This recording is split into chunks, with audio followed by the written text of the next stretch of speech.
So my oldest son, Chase, turned 28 last week, and I just can't believe it. Here's a picture of me and Chase, look at me, he was so young, when he was just 1 year old, and then here he is, a 28-year-old married, successful man. I've been a parent for 60% of my life, and I just can't get over it. It just sort of blows my mind. He has now been on his own for almost as long, almost half as long as he was actually living with me. And my kids, they're spaced out by about 15 years, and so I did the math. And by the time my youngest goes off to college, and assuming nobody comes back and lives in my basement, it'll be a total of 33 years of raising kids sort of in my home. And here is what I've learned about it. It's the same thing my mom said to me when she was raising us. She said, "Don't miss it, Ange, the days are long, but the years are short." That couldn't feel any more true to me right now on my son's birthday. You see, I was just 19 years old when I had Chase, and I remember when the doctor put him in my arms for the very first time, all 9 pounds and 11 ounces of him. I remember looking at him and feeling two of the strongest emotions that I have ever felt in my entire life, or still have ever felt. On one hand, I felt love. I was so in love with this little baby boy. But then on the other hand, I felt fear. I was terrified to take him home from the hospital. I mean, I wouldn't do anything do that for that boy. I would do absolutely whatever it took to be able to be a great mom to this kid, but I couldn't believe that they would just send a baby home with a 19-year-old inexperienced mom. I mean, what on earth did I know about being a mom? I felt like I was still a child. Now, the truth is that it doesn't matter if you're 14 or 40, or if you're a grandparent or an aunt or an uncle. Raising the next generation is a journey full of these two things, love and fear. Now, one of the things that has been most fun for me to do as a mom to my 4 kids is watch them ride their bikes for the first time. And each one of my kids were really different. When Chase learned to ride his bike, we kind of put his bike in our car, and then we went and we drove to like a really flat parking lot. We set up some cones so that he could go around them. And while he was starting to get speed, we sort of inched up his little training wheels. You might remember those. People don't really even use those anymore. But we'd inch them up, and then before you know it, they were balancing and they were sort of doing it on your own. We'd get there and we'd take off the training wheels, and all of a sudden they'd be riding a bike for the very first time. My son Sawyer, he was more nervous about riding his bike, and so I used to have to chase after him. It took a lot of trips to that parking lot for us to get Sawyer to be able to ride his bike. But then my daughter Skylar, she was really different on the other hand. One day I was sitting in the kitchen with my husband, and Sky was about 5 years old. She walked in, and she had her bike helmet on. She stood there with one of our neighbor girls, and she announced just in the kitchen, "I ride a bike now." And we're like, "What?" Her friend's like, "It's true. She rides a bike now." And these two little 5-year-olds, I'm like, what is going on? And she had decided that she was going to get on her brother's bike that had no training wheels one day and just get on the bike on the top of our steep driveway and just go for it. She just went for it, and she went fast enough down the hill. She put her feet on the pedals, found her balance, and then by some miracle, she didn't hit the curb or knock herself unconscious on the mailbox. But that was it. She rode her bike for the very first time. The truth is, sometimes in parenting, sometimes we miss it. We miss the big thing that's kind of going on in their lives. Today we're kicking off a series that we're going to be doing for the next couple of weeks called Next Gen Faith. And the reality is that we don't want to miss the opportunity that God has given me and you, God has given us when it comes to the care of the next generation. So today, whether you're a parent, a grandparent, a single person, a caregiver, an aunt and uncle, a teacher, or a neighbor, the goal of this series is simple. It's to align us to effectively pass on faith to the next generation. We actually have a saying here at Calvary that we say all the time. We want to say it so many times so it becomes such a part of you. We say, what is the faith of the next generation worth? And then the answer is everything. So this series is really about the how. How do we pass on faith to the next generation? The truth is, the big church, the great big church, we're not actually doing a very good job. Every year, the church in America and in Europe, fewer and fewer people claim to have faith, and more young people claim to be what they call religiously unaffiliated. There's this great organization called the Pew Research Center, and they do these massive, cross-nationwide, cross-countrywide studies to try and help us understand why more and more growing trend of people have no faith or have given up on the faith. The truth is today that 28% of those people less than 25 years old agree that they would fall under a category of religiously unaffiliated. And surprisingly, most of them actually grew up in the church. Every year, this percentage grows since the year 2000. This group of religiously unaffiliated becomes bigger and bigger and bigger. But then the Pew Research Center, they did a follow-up question. They said, why did you leave the church? What happened? And the answer was pretty simple. They said, I just don't believe anymore. I just don't believe anymore. There was something about this faith thing, something about how church was done, that when they became a grown-up, something just sort of didn't click. They found it either boring or irrelevant. It's not that they're anti-religious per se. It's just that they don't believe anymore. And here's the truth. You know that this is true, and it's personal. It's the story of your kids and your grandkids, or the story of your nieces and your nephews. It's the story of your friends and your neighbors, or the kids that you once maybe taught in Sunday school. This is a personal topic to us, which is why we sort of chose this series to focus on. If the faith of the next generation is worth everything to us, how can we who love the church and who love Jesus not miss it? How can we create a church together that the next generation loves to attend and come to, where they hear the stories of Jesus and all of a sudden they start to live their lives on Monday absolutely differently? How they can hear the stories of redemption and start to find a broken part of themselves sort of healed? How can we create a community where kids and students can grow up and feel safe and whole and loved just exactly how they are? How do we not miss the opportunity that God has given us right in front of us?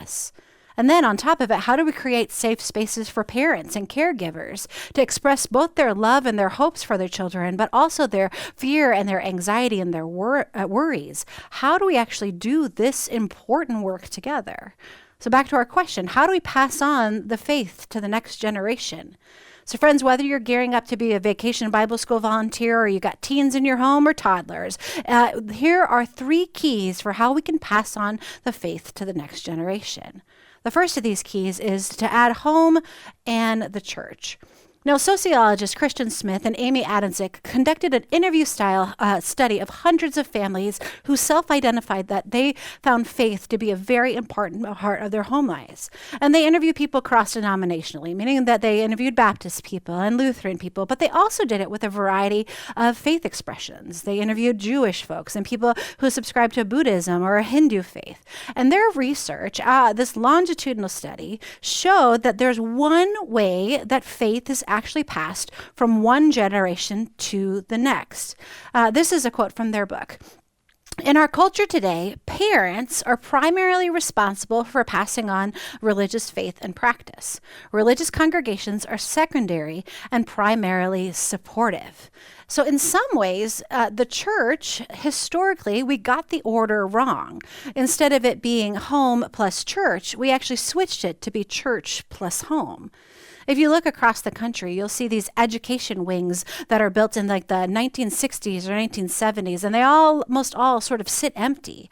You see, after World War II, the United States experienced the baby boom, and a whole new generation of kids were born, and the church decided that the best way to pass on the faith at that time was to take their responsibility away from their parents and leave it into the hands of the professionals, the clergy, the pastors, the Sunday school superintendents, and trained teachers.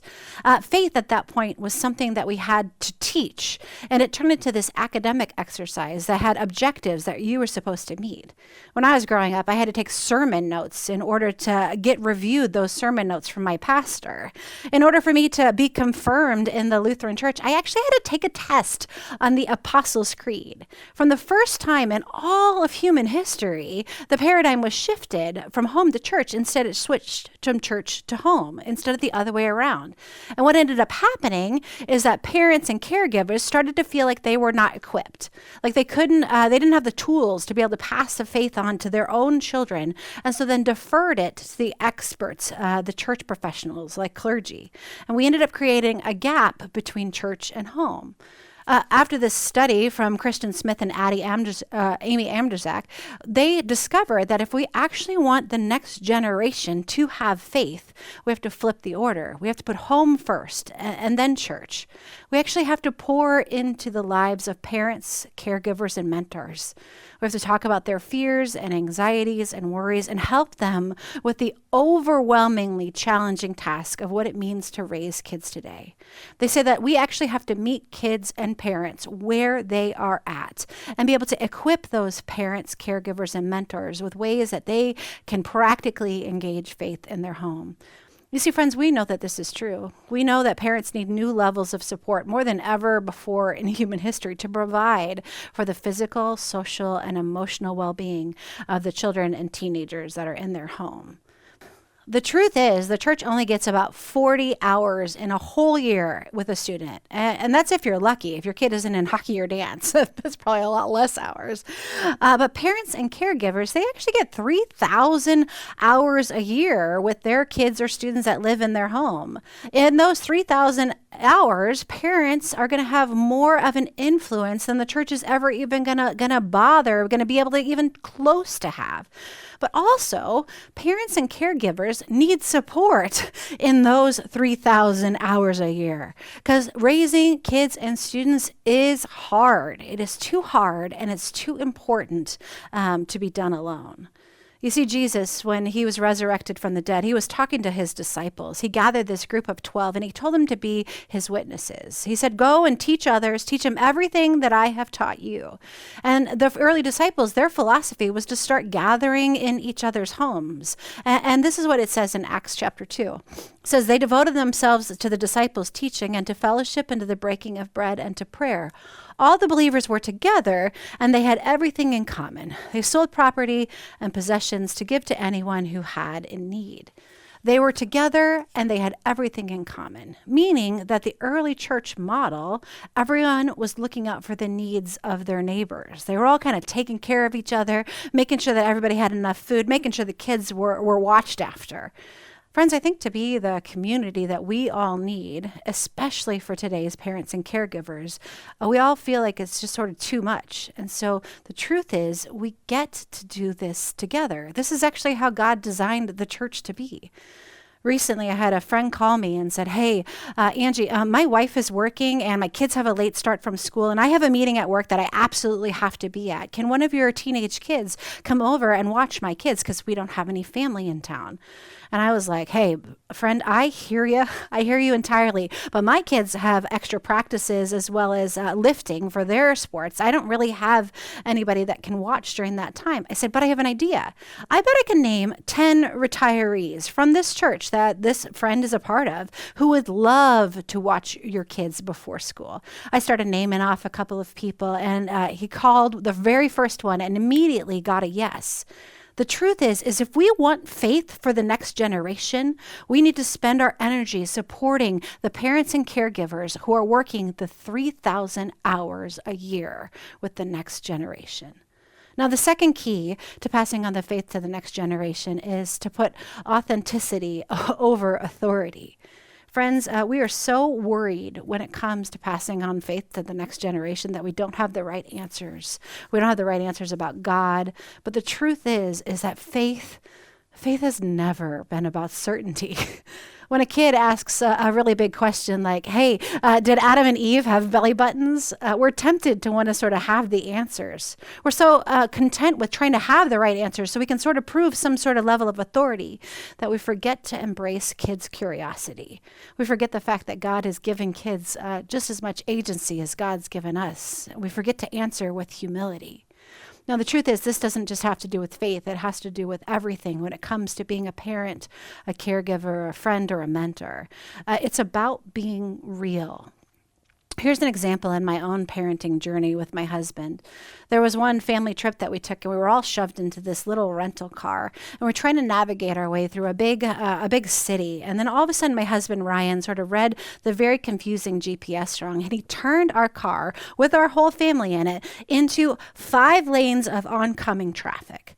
After that, my husband screamed out like a whole series of expletives that would make a sailor blush. And he quick turned and whipped around, but you could feel the tension in the car. We all just had never heard him use language like that. And we were like, okay, I don't know what we do. He quick turned around so that we were going with the traffic instead of right into these 5 lanes of traffic. Everyone was quiet for, I'm not joking, 10, 15 minutes. It was tense in the car. And then Skylar, our youngest, who was in 6th grade, she kind of broke the tension as those youngest kids tend to do. And she said, well, I guess that one swear was justifiable. You see, at this point, Ryan had the choice to decide if he was going to choose authenticity or authority. You see, he could have doubled down and said, like, I'm an adult, I'm a parent, I get to swear if I want to, and he could do whatever his ego maybe would have wanted him to do. Or instead, he could have said something else, like, you know what, I probably could have used other words, but I was really scared in that moment. How do we, as parents, caregivers, and leaders of the next generation, choose authenticity over authority? Friends, the kids around you, they're not looking for you to be perfect. They're not looking for you to have all the answers. They're looking for you to be real, to be honest and say, you know what, I don't know, or I was wrong. Your friends, authenticity is greater than authority. Now, the third key to passing down the faith is that faith is caught and it's not taught. Now, I can tell you with absolute truth that you grew up with parents, and as you grew up with your parents, you decided one of these 2 things. Number 1, you wanted to be just like them, or number 2, you wanted to be nothing like your parents. You've all heard the saying, do as I say and not as I do. When we throw that out as parents, we're doing exactly what we don't want our children to do. When we grow up drinking too much and then we tell our kids to not go out and drink, or when we want them to talk kindly to themselves, but we berate ourselves in our own being and in our own head. Kids are absolute ninjas at pointing out hypocrisy. And our behavior, it matters way more than our words. The same is true with faith. If we want our kids to grow up and have a robust faith life, then guess what? We need to have a robust faith life. I grew up with a weird mom growing up. My mom would always point out these things out into the world. She was this faithful, devout woman who just sort of saw God in everyday life. And I called her later at one point, said that she was a God spotter. A song would come on the radio and she'd be like, oh, that's God talking to me right now. That's just what I needed. Or a bluebird would fly overhead and she'd be like, oh, there's God. Or a preacher would give a message in church and she'd write it down on a sticky note and leave it on the dash of the car. And I didn't realize how weird this was until I grew up on my own. And then I started spotting God in God's work in the world. And I'd say something like, oh, God's right there. And people would look at me like I was all strange. Friends, faith is caught. It's not taught. In the Old Testament, in the book of Deuteronomy, we actually read a really important declaration of faith called the Shema. It's one that our Jewish brothers and sisters recite both in the morning and at night, and it's really profound. Here's how it's written. Hear, O Israel, the Lord is our God, the Lord is one. Love the Lord your God with all your heart, with all your soul, and with all your strength. These commandments that I give you today are to be on your hearts. And then it says this. It says, impress them on your children. It continues, talk about them when you sit at home and when you're away, when you lie down and when you get up. Tie them as symbols on your hands and bind them to your foreheads. Write them on the door frames of your house. I love this so much. Talk about them when you're at home and when you're away, when you lie down and when you get up. It's like the Bible's irony of saying basically talk about them all the time. Tie them on your hand like you would like a friendship bracelet or one of those little mantra bracelets to remind you, or put it on your forehead so that you can just never forget. Stick it on the door of your house or on your gate so every time you walk by, you're going to see that. Friends, faith is caught and not taught. So right back to our question, how do we pass the faith on to the next generation? Well, I tell you what, it's the church coming alongside the primary place of the home. It's us leading with authenticity more than authority. And it's us realizing that our behavior matters, that faith is caught and it's not taught. If the faith of the next generation is worth everything, and the responsibility of it and the privilege of it lies on you and me, my friends. Can you imagine? Can you imagine what if kids grew up with this experience of feeling the grace and love of Jesus? Can you imagine if they were hungry to sort of go to church and dig into their Bibles? Can you imagine if they saw their dancing as a sign of God's great love for them? Can you imagine if they grew up and felt freed from the times they made mistakes and they said, you know what, I just made a mistake. It's going to be okay. Can you imagine if our kids grew up knowing just the depth of God's unending love for them, what the world would be like? Friends, what's the faith of the next generation worth? It's everything.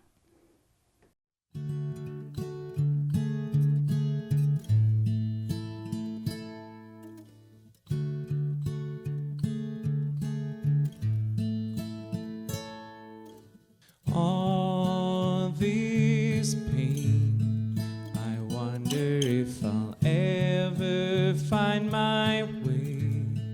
I wonder if my life could really change at all.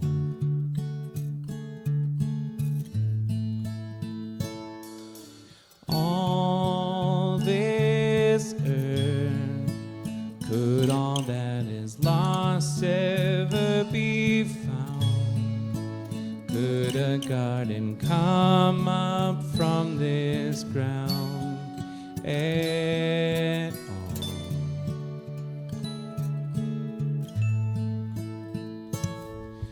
You make beautiful things. You make beautiful things out of dust. You make beautiful things. You make beautiful things out of us.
Will you please pray with me the prayer our Lord taught us? Our Father, who art in heaven, hallowed be thy name. Thy kingdom come, thy will be done, on earth as it is in heaven. Give us this day our daily bread, and forgive us our trespasses, as we forgive those who trespass against us. Lead us not into temptation, but deliver us from evil. For thine is the kingdom, the power, and the glory, forever and ever. Amen. Friends, thanks so much for joining us today. I cannot wait for you to get to know Maddie Elliott. She's the executive director over at our friends at Luther Crest Bible Camp, and here she is with our top 3. Hello, everybody. I'm Pastor Maddie, and I'm excited to bring you today's top 3. Calvary is a big church, and there are always lots of things going on, but I hope the top 3 points you to a few ways you can get involved, no matter your age or stage in life. My husband Luke and I have been a part of Calvary since 2015. Pastor Hans even officiated at our wedding. And along the way, we've added 2 amazing boys to our family, Soren and Pax. We're excited to be growing to a family of 5 in a little over a month. Calvary's mission is to lead all people to a lifelong faith in Jesus Christ. And we realize that a lifelong faith grows in many ways, both inside the church and outside of it. I serve as the executive director of Luther Crest Bible Camp, and we love being one of Calvary's ministry partners. For number 1 of today's top 3, it's a Luther Crest takeover. Luke and I both worked as summer staffers at Luther Crest, so it's really important place to our family. And this summer, Luther Crest is celebrating a big milestone, 80 years of ministry. You're all invited to join in the fun. First, Saturday, July 26th is our second annual Summerfest and auction. This is our biggest fundraiser of the year, where we raise money to support important programs and camper scholarships. Join us at Luther Crest from 11 a.m. to 4 p.m., with the live auction being held at the waterfront at 1 p.m. The festival is for the whole family. It includes lunch in our dining hall, open swim at our staffed beach on Lake Carlos, ziplining, camp tours, arts and crafts, live music, and so much more. We will also have all of our online auction items available for viewing as well. Visit the Luther Crest website, luthercrest.org, to buy your tickets to Summerfest and to support the camp that we all know so many of you love as much as we do. Some of the online auction items are also available for you to view and to bid on right now. Thank you so much for your support. Number 2, Calvary's council and staff would like to invite all of you to a congregation-wide annual meeting and ice cream social at the church on Wednesday, July 30th at 6 p.m. I know, some of you hear the word meeting and you tune right out, but please know it's incredibly valuable to have those of you who call Calvary your church home attend this meeting. I served on Calvary staff at several different points, first in a caring ministry role, and then last summer to fill in for Pastor Hans when he was on sabbatical. And it's so important for Calvary's leadership to share where we've been, where we're at, and where God is leading us. We want you to be in the know so that you can be a part of the things moving forward. If you have kids or grandkids up through age 5, childcare is available during the annual meeting. We hope to make it a little easier for you to attend. And remember, there's ice cream for everyone after the meeting. Thanks for saving the date. And number 3, it's almost time for Vacation Bible School, and you need to be there. Calvary's VBS runs from August 4th through 7th, and these 4 days are jam-packed with music, stories, crafts, and games that tell the story of Jesus in a fun and interactive way. And it's free and open to the community. Over the years, I've volunteered for VBS, and last year our kids got to participate too. I love volunteering for VBS because it reminds me how important fostering the faith of the next generation is. Here's a fun fact. In 2017, we had 186 kids sign up for Calvary's VBS. And guess what? Last year, we welcomed 480 kids and 220 students and adult volunteers. That's a lot of growth, and we expect it to continue. We love offering VBS for free to the entire community, and we encourage you to spread the word. Be bold with your invitations to friends, neighbors, and relatives. You can visit the church's website, calvaryalex.org, to sign up today. We've covered a lot of different things today, so remember, you can also visit our website or the Church Center app at any time to be reminded of the top 3. Just click the button and you'll be able to link to all the information. Thanks so much for tuning in today. Thank you so much, Maddie. Those folks at Luther Crest, they know how to pass on the faith to the next generation. We're going to close today with a time of generosity. We're so grateful that you have worshiped with us today, and there are 4 ways that you can give, and they're on your screen. The first is you can go to our website, calvaryalex.org, and click on the button that says Give. Second, you can use Venmo at Calvary Church Alex. The third is that you can write a check and mail it to the church at 605 Douglas Street, Alexandria, Minnesota, 56308. And the fourth is you can call the number on your screen, and we'll help you figure it all out. Thanks so much for joining us.